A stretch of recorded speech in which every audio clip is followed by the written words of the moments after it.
máme tu cyklokomputer a snímač, ktorý je bezdrôtový. Cyklopočítač je včetne batérie, ako aj snímač. Ďalej tu máme príslušenstvo.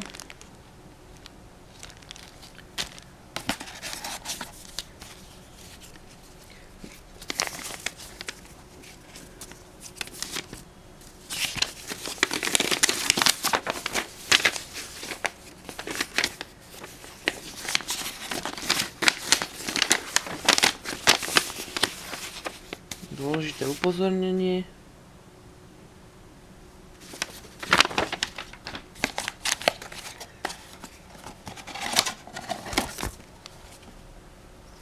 A manuály.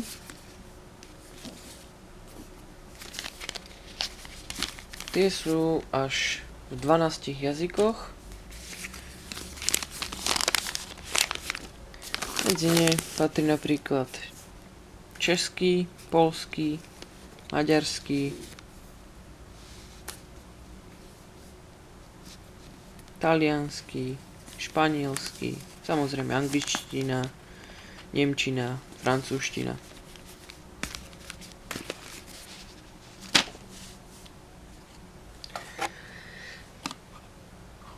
Toľko k obsahu balenia.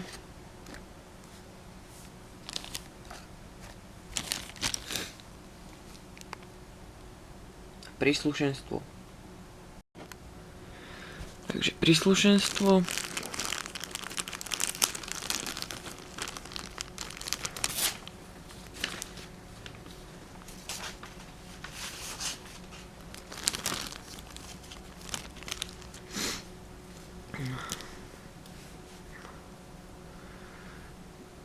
držiak,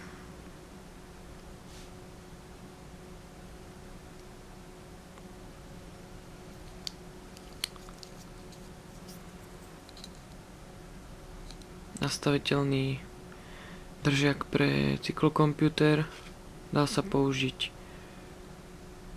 aj vodorovne, aj zvisle, takže není problém použiť držiak aj na predstavec.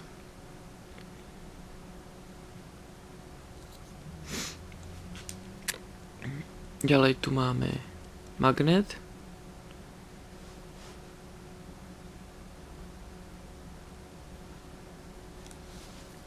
dve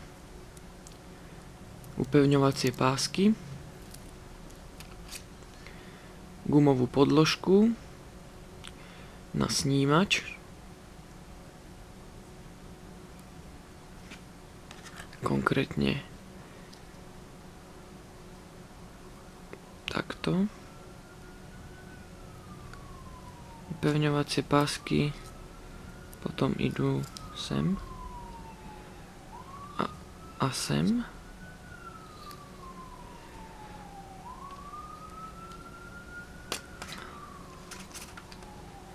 Ďalej tu máme maticu, ktorá sa prišroubuje k držiaku.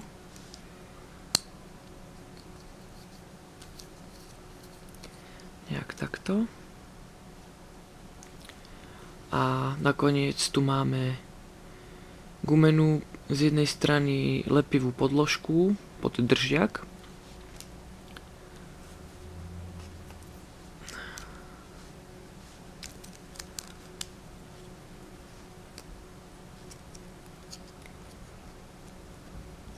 Táto strana je lepivá, tá sa dá dole a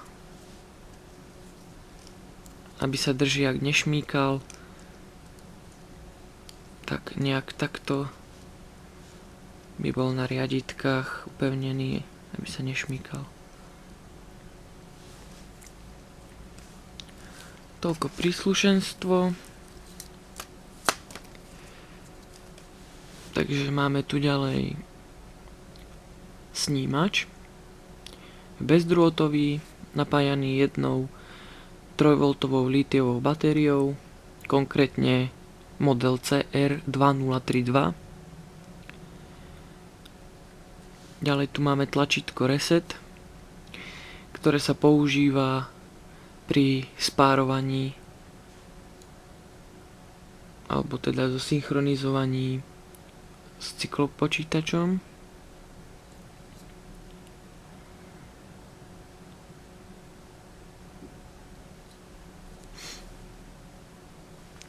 Tu môžeme vidieť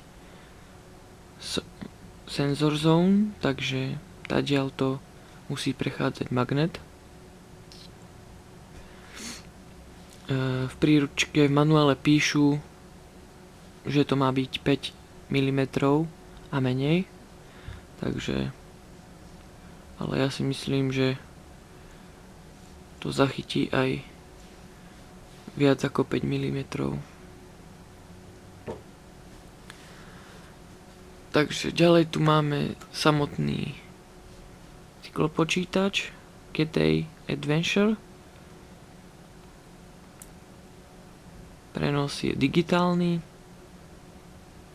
bezdrôtový.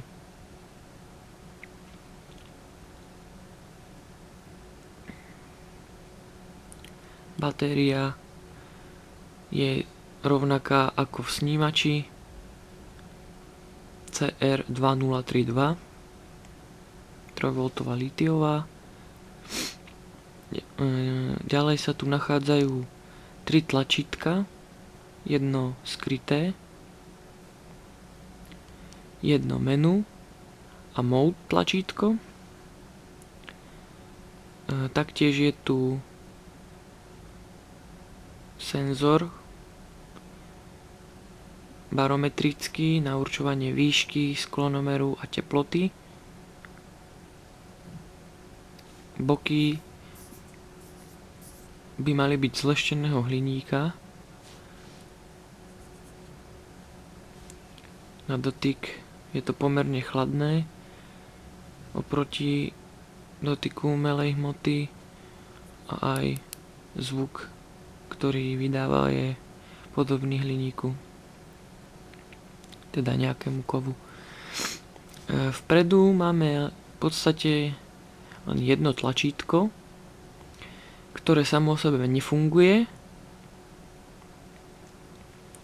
Funguje len s tlačítkom spolu, keď stlačíte tlačítko Mode a súčasne tlačítko SSE.